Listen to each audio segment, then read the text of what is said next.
Hey, if you're looking for an easy way to incorporate evidence-based literacy into your intervention or special education strategy, then you're in the right place. Because today we're going to be talking all about how to put together an evidence-based lesson plan that aligns with the science of reading. And we're going to be sharing our lesson planning guides and our scope and sequence, which should really help you get started. So make sure to stick around where we'll share exactly how you can grab those and how you can use them within your lesson planning. I'm Corey with Ascend Smarter Intervention, where we make research-based instruction both easy and accessible. And today, we're going to walk through our step-by-step framework to using a lesson planning guide to help you incorporate evidence-based practices into your instruction. So the first thing that you're going to want to do is you want to think about what needs to be included in your lesson plans. At a high level, we want to make sure that we are targeting phonological awareness, phonics, vocabulary, reading fluency, reading comprehension, and writing in our instruction. The other thing that we need to be aware of is making sure that when we are incorporating each of these pieces, we're doing it in a way that is systematic, meaning that it is following a structure that we are working through foundations and working through a building progression. We also want to make sure that we have explicit instruction.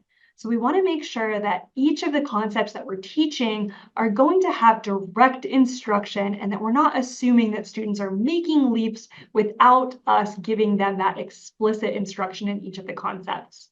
The last thing we want to make sure that we are doing is providing cumulative instruction.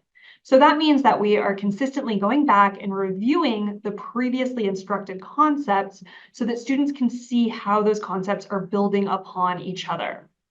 Now, once we have a general idea of what needs to be included in our lesson plans, what we want to do is we want to outline the skills.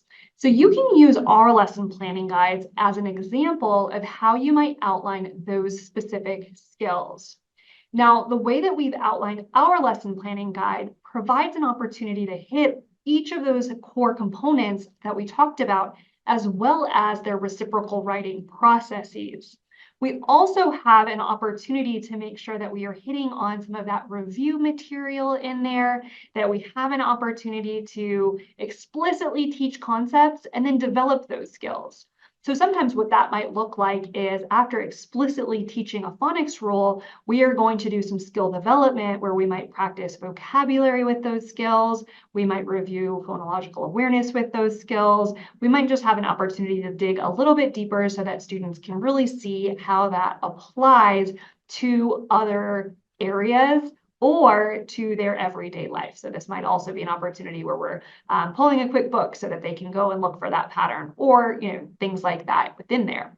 So again, you want to make sure that your lesson planning guide has outlined everything that you want to be incorporating within your lessons.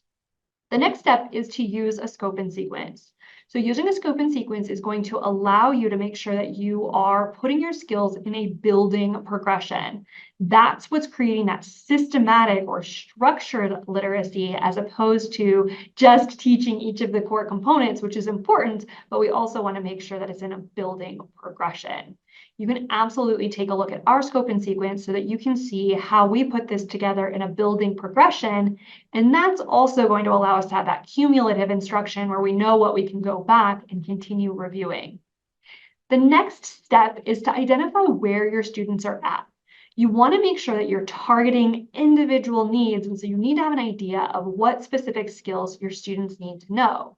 We like to use progress monitoring assessments or placement screeners, a baseline assessment, some type of tool to find out what your students know and what they need to know. You can think about this from a number of different perspectives: phonological awareness, phonics, their vocabulary development, fluency, and comprehension. But generally, you want to have an idea of where your students are at and where they have needs in their instruction.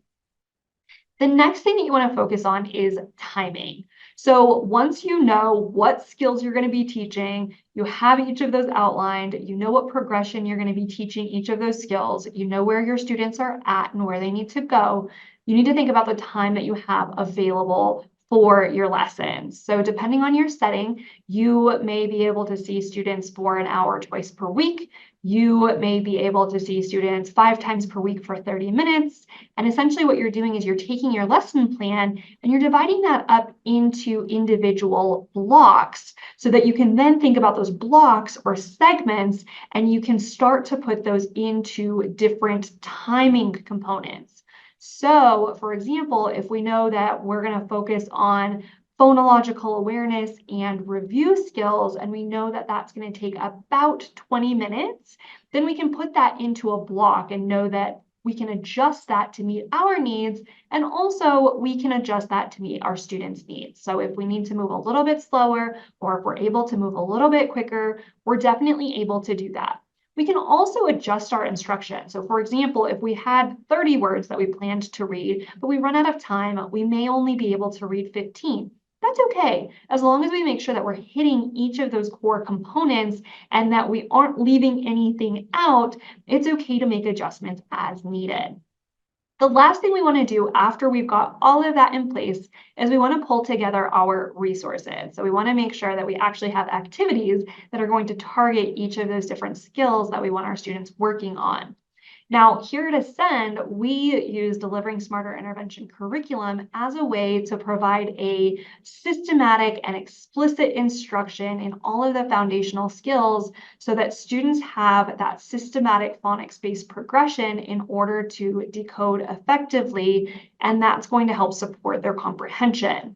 We also use the 5 core components of literacy activity library to help target specific skills and to help students generalize their learning.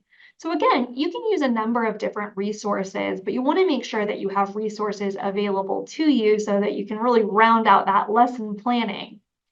Now, the first place to get started is to start with that lesson planning guide so you can have an idea of what this is going to look like and how you're going to lay it out.